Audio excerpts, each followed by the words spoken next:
Bueno, con muchísimo gusto vamos a recibir a la diputada, actual diputada y diputada reelecta por el MPP, Betiana Díaz. Betiana, un gusto, bienvenida. Bueno, muchas gracias por recibirme, por esta invitación. La verdad que es un gusto poder estar acá. Bueno, vamos a arrancar por una generalidad, Tomás, ¿no? Porque yo decía el otro día, ¿qué día me tocó? El lunes, ¿no? Que se veía una euforia gigante en el Partido Nacional en las primeras horas después de los resultados, porque seguro en el margen de error las encuestas le daban un poco menos. Y se veía moderación en el Frente Amplio antes que se conociera la mayoría en el Senado, porque las encuestas le daban un poco más. Bueno, pasados 3 días, ¿cómo la ves? Bueno, la verdad es que muy bien, muy bien.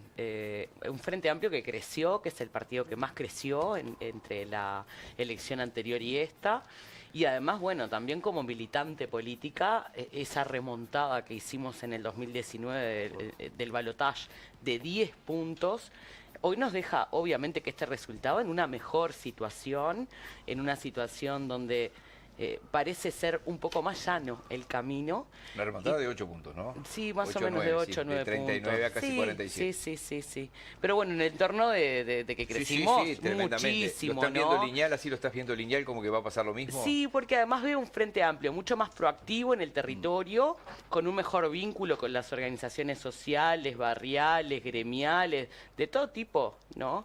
Y también con mucho frente amplismo, que no es el casco duro de la orgánica frente amplista, que en este momento, cuando ve que la victoria es casi que inminente, bueno, se arrima a decir en qué aporto, en qué ayudo, y eso fue lo que en 2019 también de alguna forma traccionó ese crecimiento del Frente Amplio. Por eso digo que teniendo mayoría en el Senado y teniendo mayoría en la Asamblea General, que no es menor, porque el Frente Amplio va a ser si gana y si no gana mayoría en la Asamblea General, es una situación que realmente al Frente Amplio le es muy beneficiosa. ¿Te parece que la gente vota figuras? Por ejemplo, la figura de lo que pasa con Mujica y, bueno, su despedida que está haciendo durante todo este tema. Blanca, muchas veces pedían la lista de Blanca. El MPP creció muchísimo en un momento que uno diría, bueno, ¿priman las ideas o priman las personas? Porque el aparato ideológico del MPP es un movimiento, o sea, uno no puede decir, bueno, cuáles justamente las bases ideológicas más fuertes del MPP, y sin embargo las figuras, ¿cómo se maneja eso y cuál sería el posible nicho de buscar votos, si es de personas o de ideas? Las bases ideológicas del MPP son las mismas que las del año 89, eso nunca cambió. Lo que sí nosotros es cierto que tenemos una práctica política de amplitud con la 609, donde la 609 termina siendo la puerta de entrada a espacios de representación y al Frente Amplio también. Y eso creo que es algo que es un reconocimiento que hace la gente en esta práctica consecuente que hemos tenido. Cuando nosotros decíamos el Frente Amplio es amplio, lo pusimos en práctica. Y ofrecimos lugares a personas que no estaban, por ejemplo, dentro del radar de nadie para estar ocupando espacios de representación. Es el caso de Blanca, que la verdad, sobre todo en el interior, fue una rockstar, ¿no? Será la llegada de Blanca Rodríguez, que además también pasa algo muy particular. Blanca tiene una muy buena preparación, es una mujer muy comprometida. Para mí realmente va a ser una incorporación excelente al Senado de la República, pero también es cierto que genera una cercanía con la gente, porque a mí me pasó la primera vez que la escuché en La Huella de Sereñi, que empezó a hablar en ese ámbito distinto, y yo esa voz la conocía de adentro de mi casa. Entonces también genera esto que necesita la política. Yo no creo que sea votar figuras únicamente, es votar proyectos políticos, porque si fuera a votar figuras yo creo que Ojeda hubiera votado mejor adentro del Partido Colorado y votaron la propuesta de Bordaberry, ¿no? Entonces, bueno, creo que todavía el electorado uruguayo sigue siendo, por suerte, y eso a mí me enorgullece como parte de la política uruguaya, un electorado muy informado. Capaz que el arranque que tuvo la charla con lo que yo quería preguntarle a la diputada, porque bueno, eso de las caras que decía Miguel, lo que todos vimos, en gran medida tuvo que ver que no supieron leer lo que estaba pasando, no supieron contar que habían ganado un departamento que nunca habían ganado, no supieron transmitir. El otro día me mandaron de Curtinas, los festejos en Curtinas, primera vez que se gana. Yo decía, pero ¿Cómo el Frente nos está mostrando esto y lo está difundiendo? No saben difundir. Pero yo quería preguntarle otra cosa, ¿no? Esto puntual, que quedó evidente que no saben difundir, no saben interpretar y no supieron qué hacer en ese momento. Bueno, el partido más votado del Uruguay, Sí, pero- claramente hubo cosas pero no, que supo no, pero no, difundir, no supieron en el momento ese, cuando está con la imagen, está todo el país mirándolo, quedaron ahí.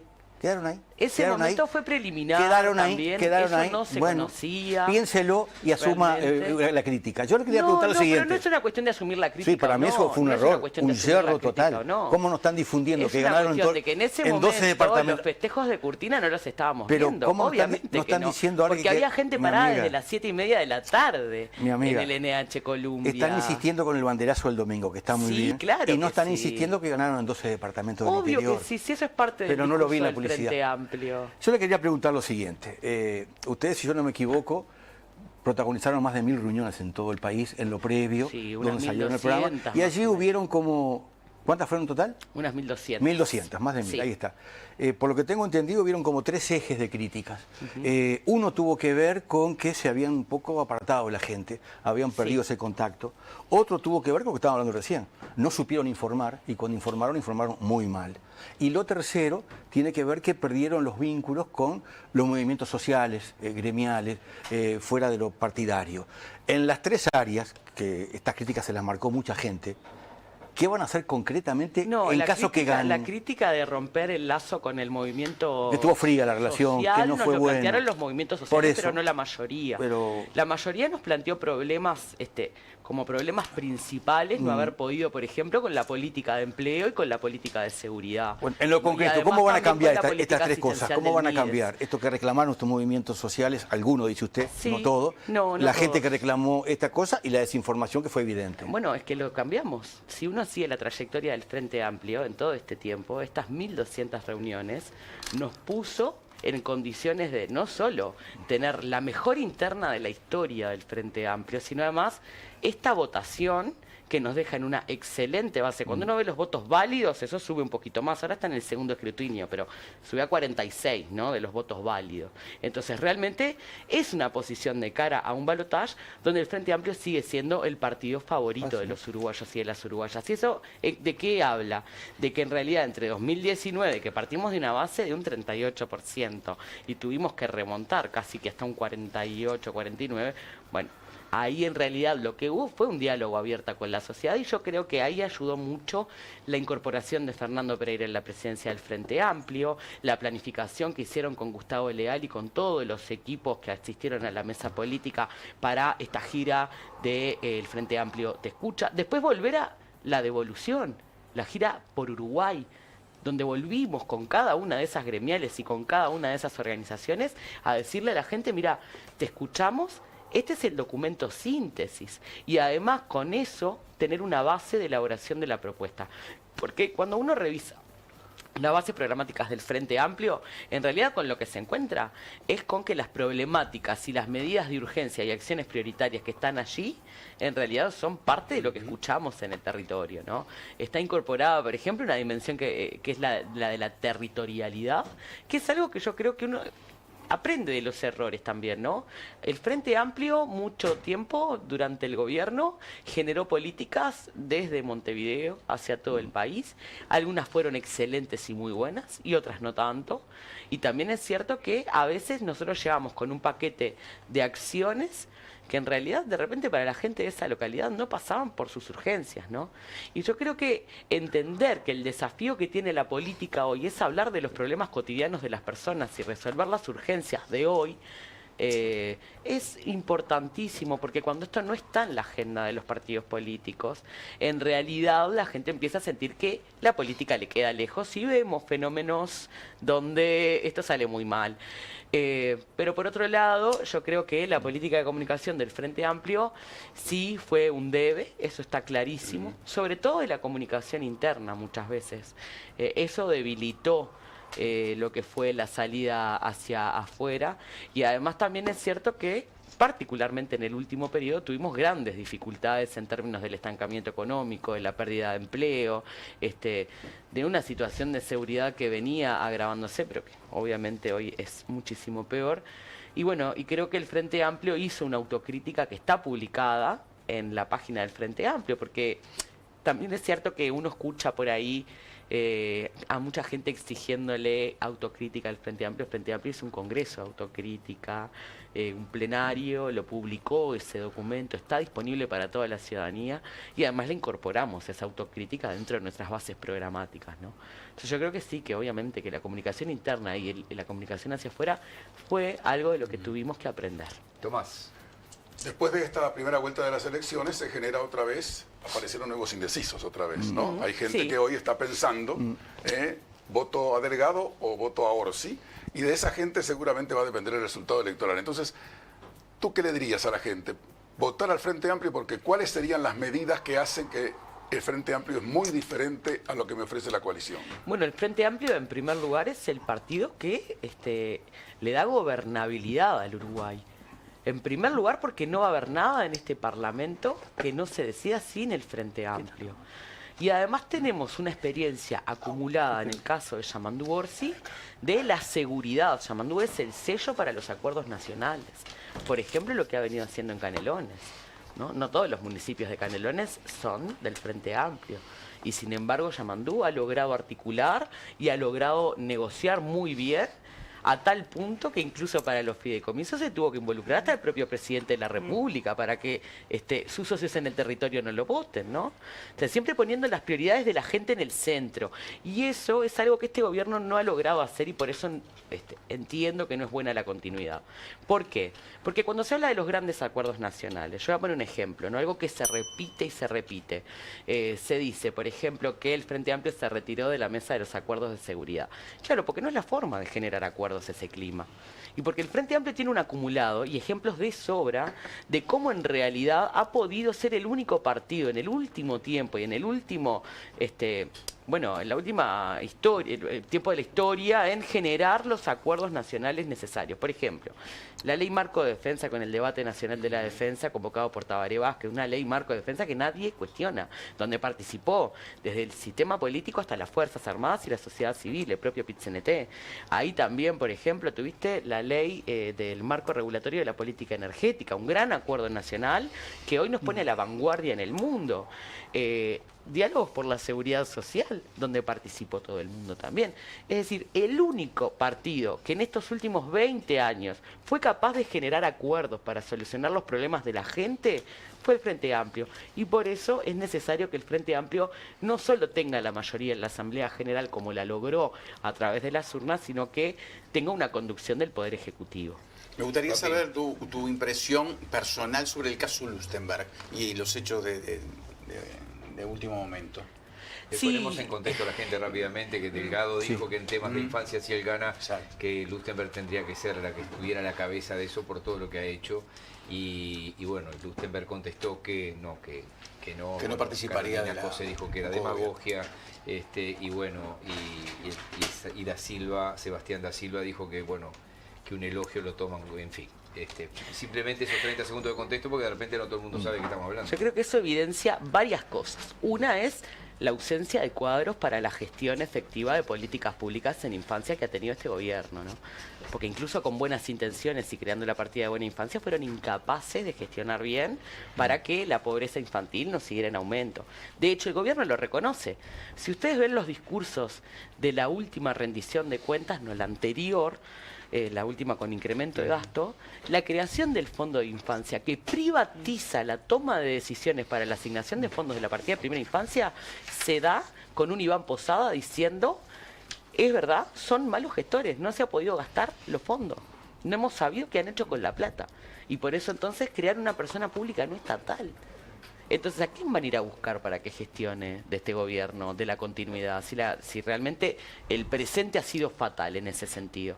Ahora, me parece, sí, de un nivel de atrevimiento, decir que yo voy a designar a cargo de la política de infancia a alguien de otro partido, porque esto no es un cogobierno. Esto no es un cogobierno. Cristina ha sido una mujer que le ha entregado su vida al Frente Amplio, que se desvive por el trabajo que hace. Cristina la puede llamar a cualquier hora por un problema que te va a atender siempre. Ahora, y la puede llamar de cualquier partido, ¿no? Porque también habla con todo el mundo y eso me parece que es una característica que es importantísima para esta etapa. Tuvo que ir a hablar con el presidente de la República para que se aprobara un proyecto que presentó en el 2018 y que ni el Frente Amplio ni este gobierno aprobó, ¿no? Y que le modificaron bastante y que después le crearon el Fondo de Infancia y que ha quedado ahí, ¿no? Nadie se ha puesto a reordenar las políticas de infancia a pesar de que todos se sacan cartel de que aprobaron un proyecto en común, ¿no? Y ha pasado tiempo desde que se implementó. Ayúdame con esto, porque vamos a estar bastante de acuerdo. Yo cada vez que quiero que se enojen conmigo y que algún diputado me grite en la calle, vos sos el que querés más cárceles, seguro, porque hay una situación de hacinamiento en las cárceles. Sí, terrible. Que no se puede más. Es decir, 40-45%, dice habitualmente Miguel Juan Miguel Petit, se han construido más cárceles desde la administración anterior, desde la época de Bonomi hasta acá, ahora también. Seguro, cuando hay 8 en una celda para 2 o para 4, yo digo... Esa bueno, es la realidad de hay que construir una cantidad de cárceles más pequeñas. Entonces hay un diputado que cada vez que se cruza conmigo, vos sos el que querés más cárceles. No, ¿cómo terminamos con el hacinamiento? Si acá fuéramos 100, ¿cómo terminamos con el hacinamiento? O lo sacamos a todos para afuera, con apóstrofe para afuera, o hacemos un segundo estudio, digo, ¿no? Entonces, como sé que vos tenés una posición firme y valiente con respecto a este tema, porque el Sindicato de Operadores Penitenciarios presentó un habeas corpus para que se declare la emergencia. Que yo apoyé, además. Por eso te estoy preguntando, por eso te digo. ¿De qué se trata esto y qué es lo que tú estás promoviendo? Porque repito, a nadie le importa mi posición solo para insultarme. ¿Cómo se termina con el hacinamiento si no hacemos lugares? Porque soltarlos no. Capaz que lo que decimos es lo soltamos. De los 16.000 soltamos 8.000 y se termina el hacinamiento. Bueno, a las mujeres habría que soltarlas, por ejemplo, ¿no? Ese es un tema. A las mujeres que están por 20 gramos de marihuana, están en la cárcel, están hacinadas. A esas mujeres, por ejemplo, habría que soltarlas. Hay varias cosas acá. En primer lugar, que entraron por 5 gramos por 20 gramos, claro. Un poquito más que lo que venden en la farmacia. Porque ahí también hay homicidas. No, microtráfico era. Microtráfico, claro. Seguro. Sí, yo me voy a referir a eso, pero en realidad para explicar, en el día de ayer se presentó un habeas corpus, ahí está, que en realidad lo que exige es para una gran cantidad, lo presenta OFUCIPE, que es la Organización de Trabajadores Penitenciarios, y además yo me sumé a apoyarlo. Habíamos salido de una interpelación hace menos de un mes, que además nosotros marcamos en un buen tono, de decir, esto no queremos que sea un circo político, queremos que se hable de las urgencias del sistema. Vos dijiste, yo no vine acá para que caiga nadie. No, pero es que no, porque ¿sabés qué pasa? Para mí era una falta de respeto para los familiares que estaban ahí en las barras, para los trabajadores que estaban siguiendo desde las barras y afuera movilizados esa misma interpelación. Ponerme a hacer un circo político a 2 semanas de las elecciones, cuando en realidad lo que había pasado... no viene de anteayer, digo. No, pero ¿sabés qué? Sí. La ocupación de plazas en el año 2019, es decir, cuando se fue el Frente Amplio, era de 95 sobre 100. ¿Sabés de cuánto es hoy? De 130 casi. Hay 3.000 personas en que no había hacinamiento cuando se fue el Frente? No. Bueno, yo ahora te lo busco antes que te vayas. ¿Cómo no? Pero buscalo en el informe del comisionado parlamentario. En el año 2019... Pues sí que había cárceles que no tenían hacinamiento. No te estoy diciendo eso. Te estoy diciendo que la ocupación de plazas... Te voy a explicar por qué ahora. Pero si hay un hotel que tiene 50 plazas y tiene 200 del total de 100 plazas que tiene el sistema, se estaban ocupadas 95. Está bien, pero había hacinamiento en 10 cárceles. Vos podés tener hacinamiento en cárceles, ¿por qué? Y porque, por ejemplo, en La Piedra, en el Penal de Libertad, es de máxima seguridad. Ahí hay menos gente por lo general. Por suerte, es menos la gente que tenés ahí. También te pasa en la unidad 25 de Concar. Ahora, en el módulo 4... No se puede más. Tenías el día del incendio 813 personas en un módulo que tiene 378 plazas.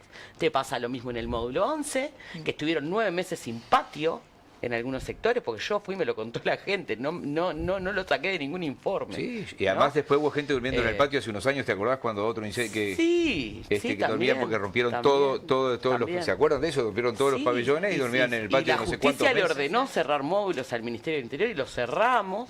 Ahora, también es cierto que se ampliaron las plazas carcelarias, que muchas de las cárceles del interior se realojaron, que quedaban, ¿sabes cuántas? Solo 4. De todos los departamentos del Uruguay, el Frente Amplio había dejado 4 cárceles para realojar. ¿Qué hizo este gobierno? Cerró Flores, o sea que la gente que tiene familiares privados de libertad de Flores, que se jorobe, tiene que ir a Durazno. O sea que el tema cercanía y respeto ahí de que haya un vínculo con el afuera, queda a criterio del bolsillo de la familia.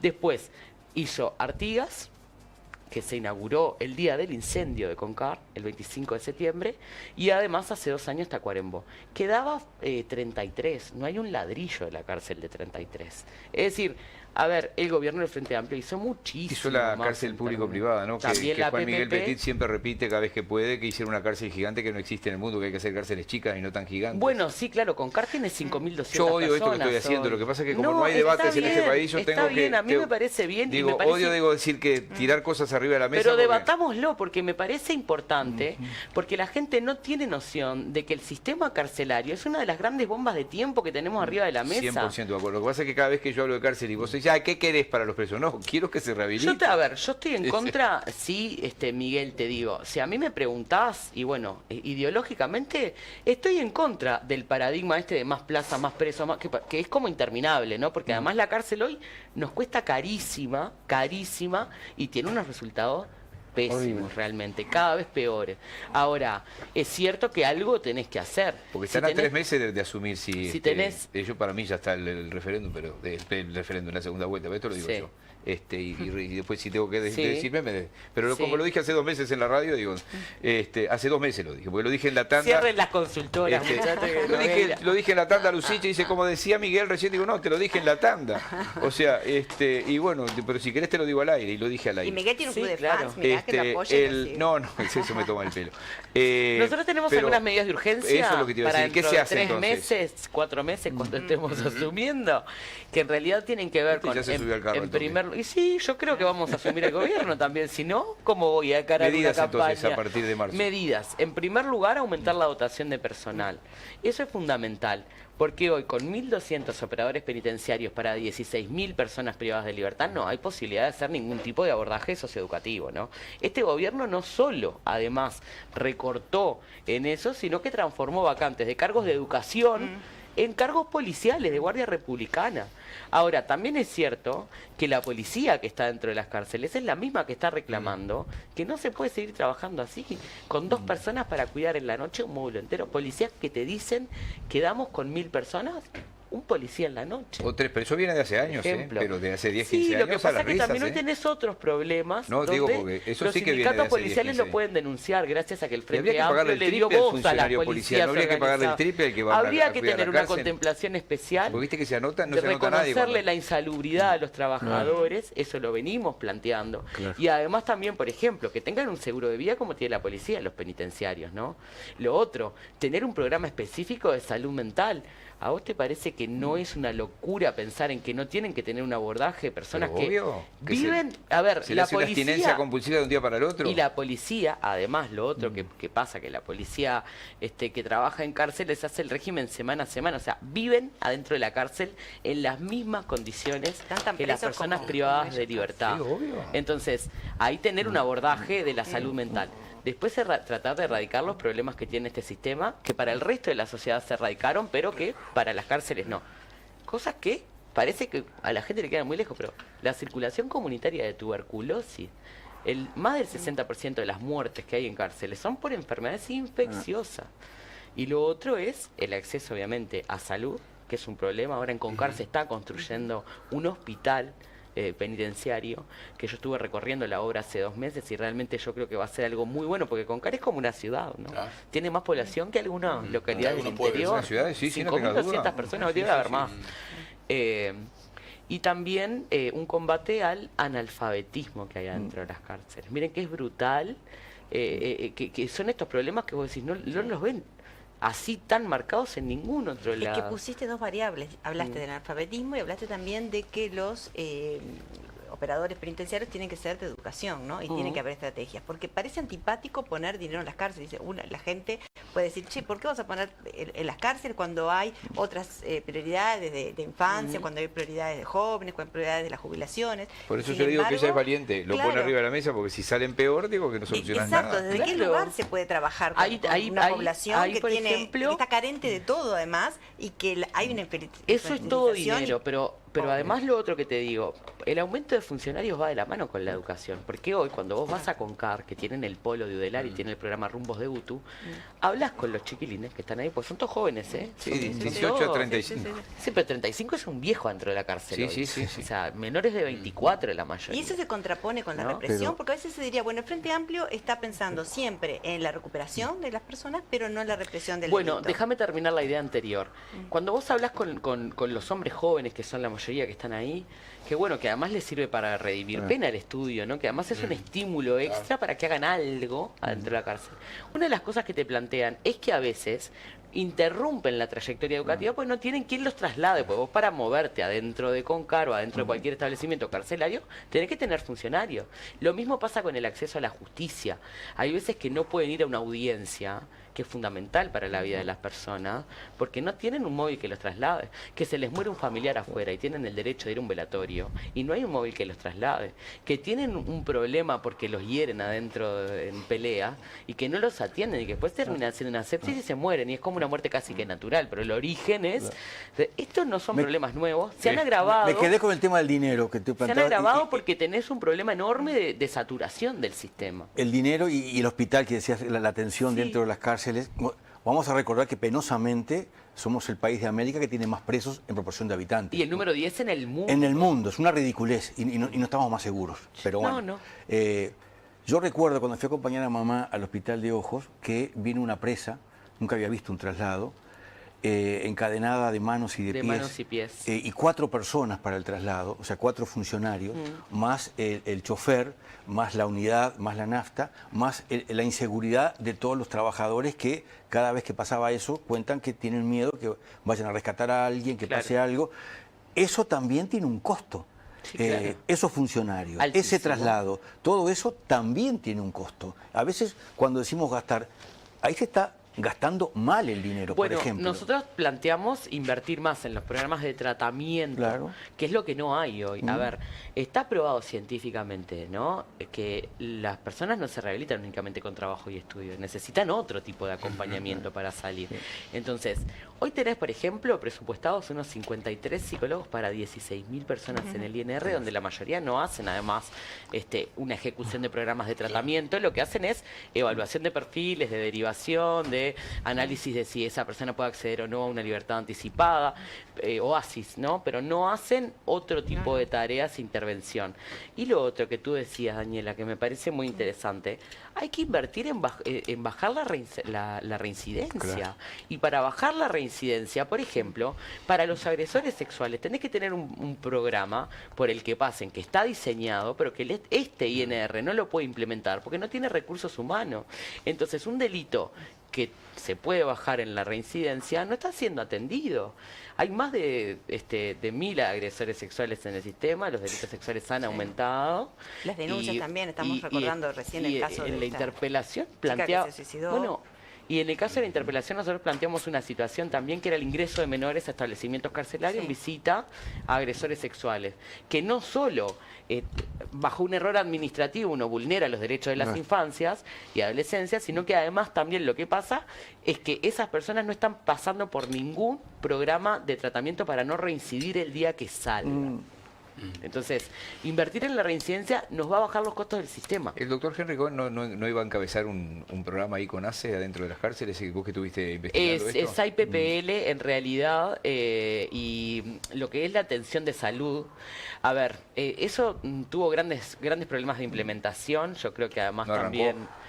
Y arrancó porque nosotros teníamos que seguir pasándole paulatinamente a ACE cárceles que están atendidas por sanidad policial, algo que no tiene casi que sentido, ¿no? Entonces, a ver, sí había un equipo que quería liderar algunos programas de salud mental, pero no hubo presupuesto. Por ejemplo, en la partida de salud mental esta de los 20 millones, las familias de las personas privadas de libertad, con los grandes problemas de salud mental y adicciones que hay dentro de la cárcel, decían que por favor la población carcelaria fuera también tenida en cuenta para esos 20 millones. Bueno, no. Ahora, ¿cómo nos cuesta a veces instrumentar las Juan cosas, Pampino. ¿no? Yo recuerdo haber tenido un diálogo muy extenso con el querido padre Wilfrín Monzón, cuando estaba al frente del Patronato de Liberados. y él tenía el sueño, y me decía que se estaba instrumentando, Sí. de pequeñas chacras para intentar... Claro. Y yo no veo que eso no avanzó. Era una idea estupenda. Él tenía un ¿Cuántas que se entusiasmo. crearon en el gobierno anterior? Sí, pero él Sí, tenía el sí. entusiasmo de que fueran muchas más, Miguel. No, estoy de acuerdo, estoy de estaba- acuerdo. Un entusiasmo tenía ese cura y te lo transmitía y parecía realmente una muy buena idea. Y yo veo que no salió más. Vamos en todo lo que se propone hoy está en contra de ese, digamos, de ese modelo de ir a la cárcel más pequeña, Sí. que hoy tenés ejemplos, porque las cárceles del interior, que son mucho más chiquitas, donde hay gestión civil, voy a poner el ejemplo de Salto, vos tenés problemas de hacinamiento, tenés problemas de acceso también, obviamente, al traslado a veces. Ahora, tenés una dirección y una posibilidad de gestión totalmente distinta, donde la mayoría de los que están ahí adentro, a pesar de que llegaron a tener 350% de hacinamiento en este periodo. ¿tá? Todos trabajan, todos estudian, la gran mayoría. Claro. O sea, es un gusto ir a Bambino. Salto. Perdón, Federico, una cosita. Federico Puedo recién, decirte, no, Bambino, no te van a dejar. Perdón, no, Federico González, Kung Fu Omniham, Sí. acaba de postear hoy Sí. cómo fue para él la significancia Bueno. que tuvo ir de la cárcel Bueno. al Teatro Solís a tocar, ¿no? Sí, claro. 2 veces también, que fue encadenada en la misma situación. Y lo que Voy con significó Bambino, para por él. favor, les pido. No, Gracias. Bueno, quería preguntar si conoce quién va a ser el ministro de Economía. A lo largo de todo... ¿Economía o del interior? No, de economía. Ah, economía, perfecto. Economía se conoce, Gabriel O'Donnell. Claro, exactamente. ¿Cómo no? ¿Se conocerá a lo largo de la campaña o es una estrategia de repente brindar los nombres después en caso de ganar el gobierno? Bueno, Yamandú esto lo viene diciendo, que en realidad para él no es una urgencia poner los nombres arriba de la mesa. Y esto tiene que ver con algo que pasa en la campaña también, ¿no? A ver, siendo totalmente honestos, esta etapa anterior de campaña, donde el Frente Amplio en realidad lo que hizo fue discutir su programa con la gente que salió a convocar para Sí. que lo vote, ¿no? También tuvo, en términos mediáticos o en lo público, muy poca profundidad digamos, en los temas. Sí, sí. de agenda, Sí. ¿no? Y además, sobre todo, en los modelos país que planteaba cada una de las plataformas. Entonces, a mí me parece muy importante que se discuta cuáles son las propuestas y no los nombres. Porque cuando vos pones un nombre arriba de la mesa, terminás discutiendo hasta de cuestiones personales, ¿no? Pero Entonces, sin embargo, todo me parece muy pero inteligente ¿a lo vos que no te parece que, plantea por ejemplo, Yamandú. quién va a dirigir la economía? ¿No te parece que es un nombre pesado y sin embargo lo pusieron? Bueno, sí, pero en ese momento además vos tenías un contexto donde habían ido a hacer terrorismo a Buenos Aires. Fueron a hacer declaraciones que fueron penosas, a hablar mal del Uruguay, los candidatos. Entonces, realmente, obviamente que el Frente Amplio tuvo que tener una respuesta inmediata, en primer lugar de decir, acá hay una continuidad en términos de lo que viene siendo la política macroeconómica. Sí, sí. ¿Ah? Que la mantuvo este gobierno porque esto de controlar la inflación, el equilibrio de las cuentas públicas, y que además, en el caso de que se aprobara el plebiscito de la seguridad Sí. social, ¿no? Bueno, no iba a ser una debacle, porque salieron a decir eso y generaron una preocupación en muchos de los empresarios que invierten en Uruguay, que tenía que tener una respuesta muy rápida. No es lo mismo de 202 acá. economistas del Frente Amplio dijeron que era un desastre si eso se Sí, aprobaba. eso lo dijeron. Sí, Yo, y son unos nombres yo no fui partidaria. tremendos No fui nombres. partidaria de hacer campaña en contra. Yo creo que esto en realidad el Frente Amplio lo resolvió con la libertad de acción. Y la libertad de acción es que vos opines a favor y en contra. Sí. ¿No? Los que estaban a favor opinaron todos y el resto se cayó la boca. No, y yo creo que este grupo, que además fue parte, no fue cualquier grupo, ¿no? No. Este grupo fue Pesos no pesados, solo todo. pesos pesados, sino que además parte del equipo asesor Sí. de lo que fue la participación del Frente Amplio en esta comisión de expertos de la reforma de seguridad social. Entonces, en ese contexto, yo creo que fue una jugada arriesgada y buena Sí, sí. de Yamandú Orsi anunciar a su ministro de Economía. Tomás. Porque además O'Donnell es un hombre que tiene sus credenciales. Sí, por supuesto. Y por otro lado, lo que te decía, creo que también es algo muy bueno discutir sobre proyectos y no discutir únicamente sobre nombres, porque es tan enano el nivel de la discusión en esta etapa, De los dos tan lados. de profundidad, de charco, sí, pero acá nadie subió un tribilín amordazado. Bueno, eso no es enano, Ah, eso es subsuelo. No, por eso. Eso es Pero subsuelo. no te discuten una propuesta. Entonces, Pero no se animan a decir Gustavo Leal, porque la campaña de aquí al 24 va a ser solo Gustavo que no Leal. sé si es Gustavo Leal, si es otra persona. Peteco Carabajal, realmente. pero si dicen 2 o 3 nombres de lo que van a Claro. hacer, Pero que vas a discutir nombres. Para mí es una... digo, yo haría lo mismo. No ¿Por lo qué no pongo discutís el nombre de Lavatín? Porque no lo conoce nadie y realmente no es tiene... una estrategia, más vale no lo nombramos porque puede ser jodido, pero esto es mi opinión, ¿no? Digo, Bueno, sí, porque todos los nombres que andan en la vuelta, ojo que le pregunté para cualquier ministerio son liderazgos fuertes que se construyeron en la gestión del Frente Amplio. Los ministros que propone este gobierno no los conoce nadie, Miguel. No estoy de acuerdo, pero esa es la tomaste diferencia. testigo, le pregunté 2 veces públicamente a Delgado cuál iba a ser el ministro del Interior y tampoco lo dice. Claro. Sin dudas el tema que más preocupa a los uruguayos es la inseguridad, esta sensación de inseguridad que está en todo el país, independientemente de las cifras. Del Cerro a Bella Unión. Del Cerro a Bella Unión, en los barrios, en todos lados. La gente dice, no puedo vivir más, está el narcotráfico, los tiros, niños que mueren. Sí. ¿Qué diferente va a ser el Frente Amplio de este gobierno en seguridad? Bueno, hay algo fundamental que tiene que ver con retomar un paradigma de prevención del delito, ¿no? Este gobierno que hizo, y esto lo vemos en el sistema carcelario, reventado de gente, ¿no?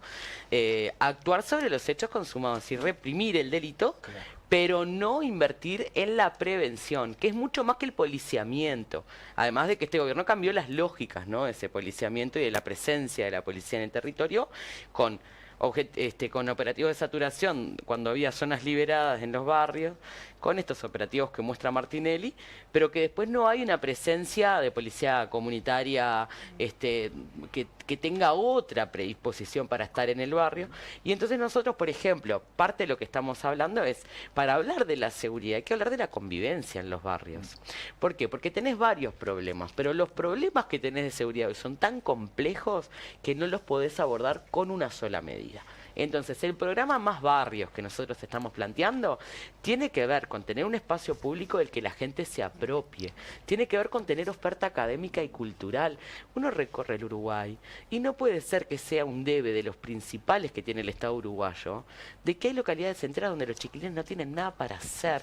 Y si no los retiene el sistema formal de educación, no hacen nada. Y al lado tenés el avance del narcotráfico en los barrios que genera dos cosas: dinámicas violentas en el territorio y gurises que están cayendo en consumo, y que es uno de los principales problemas que te plantean hoy las familias en todo el Uruguay. Entonces, trabajar más convivencia.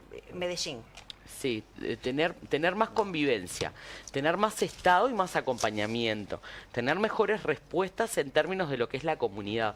Hay pequeñas cosas, por eso nosotros decimos la revolución de las cosas simples, que por ejemplo, lo hizo llamando en Canelones, iluminar todas las canchitas de baby fútbol, para que los gurises tengan cosas para hacer, para que eso siga generando comunidad atrás de lo que organiza el deporte, de generar un sentimiento de pertenencia a mi barrio, a mi zona, a mi equipo. Eso también incide en los problemas de convivencia que tenemos. Y además, por el otro lado, obviamente, tenés que hacer una modificación normativa para la prevención del avance de grupos criminales que hoy tienen facilidades para lavar dinero en Uruguay, porque esto de las transacciones hasta $150.000 en efectivo es un boleto, pero además también la simplificación de la diligencia para el ingreso de dinero al sistema financiero, que es lo que más le sirve al narcotráfico, ¿no? Me quedé con lo confuso y contradictorio que es todo esto, con un comentario que planteó la compañera.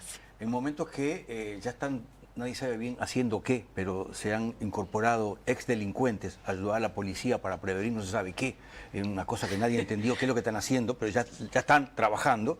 La persona que tú acabas de nombrar, que estuvo aquí en el programa en más de una oportunidad, mostrándonos su talento, su arte, que fue reincidente, de vuelta, después se recuperó, logró armar talleres, bueno, no lo dejan trabajar en las cárceles porque tiene antecedentes.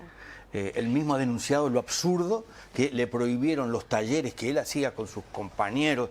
Qué mejor que él para contar el camino que se puede salir. Bueno, a alguien se le ocurrió decir que no, este señor no puede venir más a las cárceles porque tiene antecedentes. Y en simultánea contrataron a exdelincuentes para hacer no se sabe qué en los barrios. Sí, en realidad ahí hay varias situaciones que no sé si son tan así, porque en realidad los grupos de interruptores de violencia, que es un programa del BID, hoy no tiene precisamente, tiene personas que han estado vinculadas a la delincuencia, muchos que han salido del sistema carcelario, pero tiene un componente de organización religiosa también, o sea, funcionan en el caso del Cerro Norte y Maracaná, en el Hospital del Cerro. No es tan así como planteó Heber, que fue una chamboneada lo que hizo en aquel desayunos informales donde lo invitaron a decir y salió con este plan que no tenía ni idea de qué era, y a la gente le quedó esta idea de que iban a traer delincuentes a prevenir la violencia e interrumpirla. No es tan así. Yo realmente no tengo ninguna evaluación de ese programa, que además es un piloto también y que se termina ahora nomás porque el BID puso unos fondos y hay que ver qué sucede. Y por el otro lado, en este gobierno ha sido un problema la participación de la sociedad civil adentro de las cárceles, que además hay que decirlo, cumplen un rol fundamental donde el Estado no llega. Nada crece a la sombra, ese colectivo. Nada crece a la ha sombra. trabajado muy Las bien. iglesias, a ver, yo soy una persona atea. Preferiría que no fuera confesional la participación de las organizaciones, pero el trabajo que hacen muchas iglesias, de todo tipo, Sí. de todo tipo, adentro de la cárcel, también ayudan a que mucha gente pase por el encierro y salga mejor y se rehabilite. Y también lo que pasa es con otras organizaciones, las organizaciones de familiares, FAMPRES, Familias Presentes, otras que hay porque se van armando agrupaciones de padres, el CONCAR. Todo eso ha sido un problema en este gobierno, incluso para el SERPAJ. Y eso habla mucho de un gobierno que lo que no quiere es participación social. No nos ha pasado únicamente con la política carcelaria, ha pasado en otros temas también. Bien, tenés mensajes de todo tipo, Me imagino. de felicitaciones. Cuando dijiste Me imagino que- entre 18 y 24 años, hay muchísimos mensajes que hablan generación FA. Todos son fruto de los gobiernos del Frente Amplio. Si tienen 20, 22, 23, 24 años. Parece que todo esto pasó en estos últimos 3, 4 años. Bueno, vos dijiste un par de veces. Problemas que vienen de larga data se han agravado. Pero yo lo digo porque soy no, totalmente pero te digo más o menos honesta, cómo... porque hay gente que tiene familiares hace 8, 10 años en el sistema y sabe que hay problemas que vienen de siempre. ¿Qué pasa? Se agravaron porque tener el sistema reventado realmente. Seguro. Bueno, ojalá que la falta de mayorías parlamentarias, salvo en el Senado, ayude. No hay falta de mayorías parlamentarias, Miguel. Bueno, no hay. Sí. El Frente Amplio tiene mayoría en la Asamblea General. Sí, Ojo con decir eso, no hay mayoría en diputados. Sí, y en el Senado para las votaciones especiales tampoco hay mayoría. No, pero eso nunca hubo. Bueno, está bien, pero... Se construyen, porque en general son 2 tercios. Ningún partido ha tenido 2 tercios del Parlamento en los últimos... ¿Cuántos diputados tienen ustedes? Nosotros 48 ahora, estamos en el escrutinio secundario, a ver si va a haber alguna sorpresa. ¿Y la coalición cuánto tiene? 49. 49. Hay pocas Y mujeres Sayo. igual, hay pocas mujeres. ¿Le puedo dar Bochornosamente. ¿Me permitís dar una primicia a Betiana y a los oyentes? Aguántela Sí. para así la despedimos con eso. Sí. Yo soy escéptico en que haya un buen futuro en las negociaciones. Anoté acá. A ver.